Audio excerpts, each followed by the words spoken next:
Assalamualaikum warahmatullahi wabarakatuh. Nama saya Wahyudin Aditya dari kelas 12 MIPA 1. Di sini saya akan mempresentasikan PPT yang saya buat. Yang pertama, pengertian arus listrik searah. Arus listrik searah adalah aliran elektron dari suatu titik yang energi potensialnya tinggi ke titik lain yang energi potensialnya lebih rendah. Yang energi berasal dari energi listrik yang dapat menimbulkan arus listrik besarnya arahnya selalu tetap. Sumber-sumber arus searah yang berasal dari proses kimia disebut elemen-elemen elektrokimia. Arus listrik searah dulu juga dianggap sebagai arus positif yang mengalir dari ujung positif sumber arus listrik ke ujung negatifnya. B. Atau yang kedua, rangkaian arus listrik searah. Arus listrik yang mengalir hanya ke satu arah disebut arus listrik searah. Arus listrik yang lebih banyak dipakai orang ialah arus bolak-balik. Satu, rangkaian hambatan seri dan paralel. Komponen-komponen listrik seperti lampu, radio, TV, setrika, dan sebagainya dapat dirangkai atau disusun seri, paralel, atau digabung seri dan paralel. A. Rangkaian seri. Rangkaian seri adalah rangkaian listrik yang seluruh komponen atau beban listriknya disusun secara berurutan. Besarnya kuat arus yang mengalir pada masing-masing komponen atau beban adalah sama. Rangkaian seri disebut juga rangkaian pembagi tegangan. Nah, ini rumus-rumusnya. B. Rangkaian paralel. Rangkaian paralel adalah rangkaian yang seluruh komponen atau beban listriknya dirangkai secara berderet. Dengan demikian, inputan dari masing-masing beban berasal dari sumber yang sama. C. Sumber arus searah. 1. Elemen-elemen elektrokimia. Prinsip dari suatu elemen elektrokimia adalah dua lempeng logam berbeda jenis dicelupkan ke dalam larutan elektrolit dan lempeng yang satu tidak bersentuhan dengan lempeng lainnya. Suatu reaksi kimia menyebabkan kedua logam melepaskan elektron-elektron ke larutan.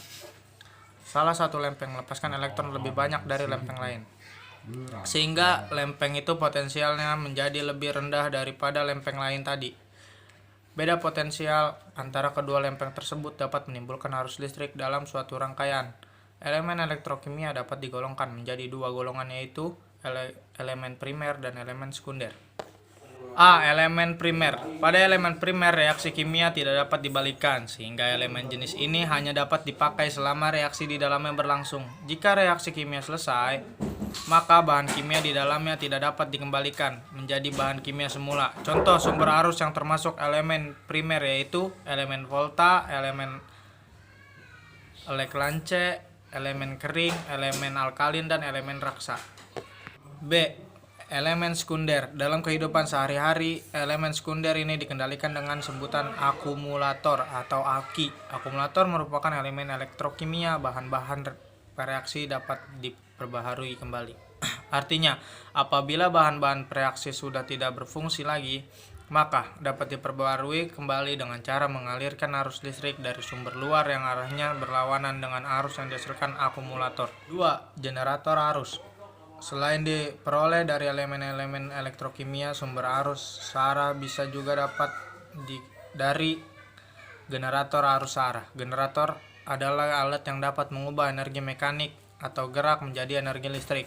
Energi listrik pada generator timbul karena adanya peristiwa induksi. Generator ada yang menghasilkan arus bolak-balik, ada yang menghasilkan arus searah. Perbedaannya terletak pada bentuk kumulatornya. Generator AC memiliki dua cincin yang terpisah, sedangkan generator DC memiliki satu cincin yang terbelah dua. Generator DC. Generator DC dibedakan menjadi beberapa jenis berdasarkan dari rangkaian belitan magnet atau penguat eksitasinya terhadap jangkar. Jenis generator DC yaitu 1. Generator penguat terpisah, 2. Generator shunt, 3. Generator kompon. B. Generator AC. Generator arus bolak-balik berfungsi mengubah tenaga mekanis menjadi tenaga listrik arus bolak-balik. Generator arus bolak-balik disebut sebagai alternator generator AC atau alternating current atau generator sinkron. Bagian tegangan induksi oleh sebuah generator diperoleh melalui dua cara. Dengan menggunakan cincin seret menghasilkan tegangan induksi bolak-balik. Dengan menggunakan kumulator menghasilkan tegangan DC. Ini gambarnya. Tegangan turbulen. Turbulen adalah sumber arus listrik searah dari proses yang terjadi karena adanya perbedaan suhu. Turbulen mengubah energi panas menjadi energi listrik. Peristiwa ini dikemukakan oleh Thomas John Search pada tahun 1826. Arus yang ditimbulkan dari kejadian ini disebut turbulen. Semakin besar perbedaan suhu antara A dan B, semakin besar arus yang mengalir, tetapi karena arus yang dihasilkan relatif kecil, turbulen belum dapat dimanfaatkan dalam kehidupan sehari-hari. 4. Sel surya. Sel surya atau sel fotovoltaik adalah sebuah alat semikonduktor yang terdiri dari sebuah wilayah besar, dioda PN junction, di mana dalam hadirnya cahaya matahari mampu menciptakan energi listrik yang berguna. Pengubahan ini disebut efek fotovoltaik. Prinsip kerjanya sebagai berikut. Jika plat foil aluminium terkena cahaya matahari, maka plat aluminium akan panas dan diteruskan ke plat silikon.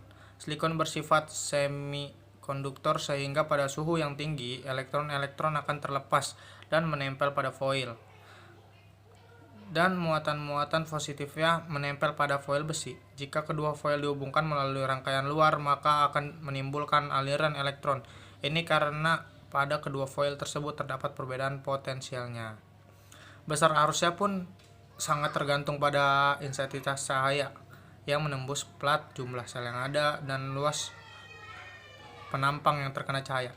Contoh barang yang menggunakan tenaga surya yaitu mobil listrik tenaga surya dan sumber energi pada satelit. Ini rumus-rumusnya ada di ini ya. Hambatan kawat. 1. Hambatan jenis. Makin besar hambatan jenis, maka makin besar hambatan kawat. 2. Panjang kawat. Makin panjang kawat, maka makin besar hambatannya. 3. Luas penampang. Makin luas penampang, maka makin kecil hambatannya. Pada arus DC, Hans Christian Oersted adalah orang yang mengamati pertama kalinya adanya medan magnet di sekitar kawat arus listrik. Kesimpulannya, di sekitar kawat yang berarus listrik terdapat medan magnet. Jika ada perubahan garis gaya magnet yang mengenai kumparan, maka pada kumparan timbul gaya gerak listrik. F. Penerapan arus searah pada kehidupan sehari-hari adalah antara lain pemakaian listrik DC sebagai sumber tegangan banyak dipakai berbagai alat elektronik atau otomotif, laptop, televisi, radio, tip, recorder, kamera, dan peralatan lain yang menggunakan listrik DC sebagai power supply-nya. Contoh soalnya, dari percobaan hubungan tegangan V dengan kuat arus 1 pada resistor dihasilkan grafik V-1 pada gambar di bawah. Jika V sama dengan 4,5 volt, maka besar kuat arus yang mengalir adalah jawabannya D30 mA. Rumusnya ada di sini sama gambarnya juga ya.